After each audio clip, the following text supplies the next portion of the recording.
একটা কলেই এত জেলাস? জেলাস হবো না? আমার সঙ্গে অ্যাফেয়ার করতে করতে কারোর সঙ্গে টু টাইমিং করছো, হতে পারে। সবাই তো আর তোমার মতন নয়। বলো না কে ছিল? পজেসিভ।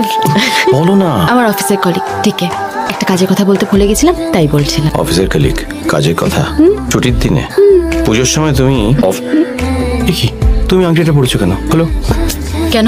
নন্দিতা তো এখন সব জেনেই গেছে, ও তো এটা খুলেই ফেলেছে, তাহলে আমি এখন পড়বো না তো আর কে পড়বে? প্লিজ আর কমপ্লিকেট করো না ব্যাপারটাকে, ভালো লাগছে না। দেখো আগের মাথায় খুলে ফেলেছে আংটিটা, আমি বুঝিয়ে বাজিয়ে ওকে আবার পথে আনতে হবে। কেন পথে আনতে হবে? ও সব জেনে গেছে। Now if she wants to leave, let her leave. এই তো এসে গেছে। এই হচ্ছে আমাদের বাড়ির ফার্স্ট লেডি, নন্দিতা রায়চৌধুরী, বাড়ির বড় বউ। বাকি ইন্টারভিউটা ও দেবে। গুছিয়ে বলো একটুখানি, এটা আমায় দাও। বলো। আমাদের সামনে এখন এসে গেছেন এবাড়ির বড় বউ শ্রীমতী নন্দিতা রায়চৌধুরী। নমস্কার। আচ্ছা, আমরা শুনলাম যে বাড়ির ঠাকুরের ভোগ বড় বউকে রান্না করতে হয়, তো সপ্তমীতে কি ভোগ হয়? সকালে ঘি